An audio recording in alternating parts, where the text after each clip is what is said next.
Shalom saudara-saudara yang saya kasihi dalam Tuhan Yesus Kristus. Renungan kita pada hari ini saya ambil dalam Lukas 19 ayat 1 sampai ayatnya yang ke-10. Tema renungan kita pada hari ini yaitu Tuhan melawat Zakheus. Nah, firman Tuhan yang akan saya bacakan di ayat 5 dan ayatnya yang ke-6.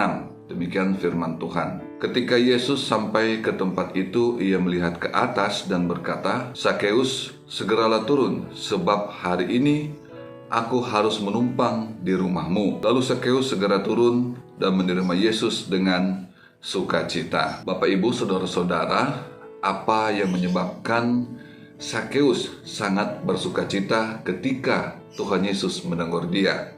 Nah, kita tahu bersama waktu itu Tuhan Yesus sangat dieluk-elukan, ya. Orang banyak sangat menghormati Tuhan Yesus.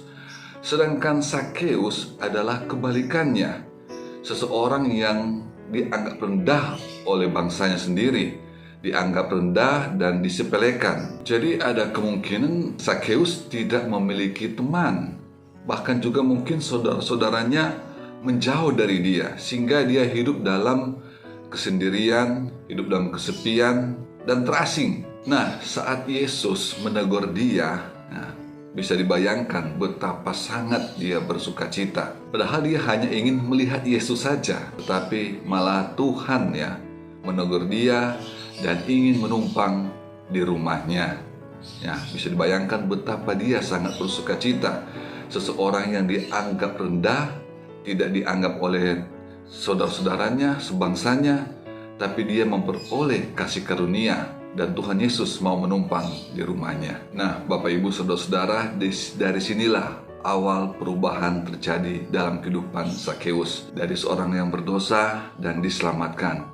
Dari seorang yang suka memeras uang rakyat, namun menjadi murah hati. Setiap orang bisa dilawat Tuhan, dan Tuhan rindu anak-anaknya menerima lawatannya.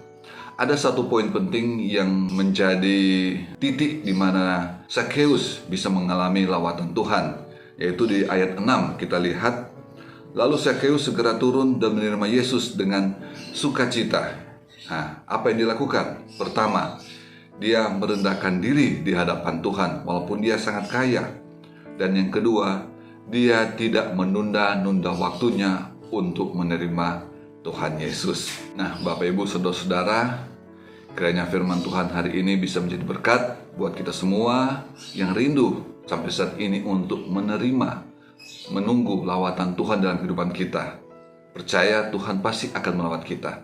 Tetap setia mengikuti Tuhan, tetap sembah Dia, tetap berdoa, dan pasti lawatan Tuhan akan terjadi dalam kehidupan kita dan mengubahkan hidup kita menjadi seperti yang Tuhan inginkan. Tuhan Yesus memberkati. Amin.